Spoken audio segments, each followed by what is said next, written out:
And while I'm on the subject today on this, um, my dad was in the Air Force. And when I was a teenager, he mentioned, well, out of the blue, I don't know who he's talking to, but I heard him. He said, well, all those guys in Project Blue Book, which was I think a UFO team of men or women, whatever, that I don't know what they did, but Project Blue Book. He said, when they got finished with the job, they would just ship them all in different parts of the world and they could never talk to each other ever again. I'm thinking, wow. But my dad, he's passed away now, World War II veteran, and Korea, and Thailand. Uh, that's when we moved to California for 10 years. Thank God I had that experience. Um, what was I talking about?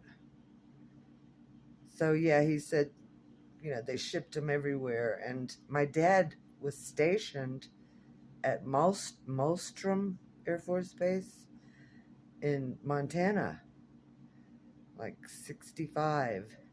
So I'm thinking now, I didn't get it then. And he's already passed. Was he talking about himself? Was he part of that group? I don't take hints very well. I didn't have younger siblings around me. I didn't go to kindergarten. I don't do social well. I don't take social hints. And, I guess my big brother tried to hint to me. He was 10 years older, 12. That's not your real father. But I didn't get it. It went right over my head. I didn't find out till I was 50. Anyway, the other thing I wanted to tell you, my daughter was 3, my youngest daughter. She's 40 now. So 40 years ago, I was, 20, 22.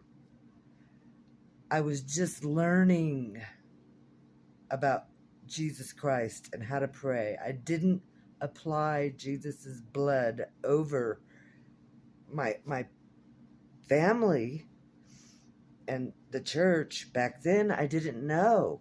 So anyway, one day we couldn't find her. She was 3. Couldn't find her anywhere. I looked and looked and looked. I looked in the backyard. I looked here. I think 15 minutes later, I find her over in the corner on the floor. She looked pale. She was, laying there asleep. Just, I don't know, because I was in the house. I don't know how she got back in the bedroom. But later on, when she became a teenager, she told me, not about that day. I don't think she remembers what day, but she said she remembers these people in masks and they were doing an operation on her. And she said, she said it was about 4 inches long. I pulled out of my finger this silver stick. I said, why didn't you show it to me? Anyway, she threw it away, and she's got like a freckle where she pulled it out.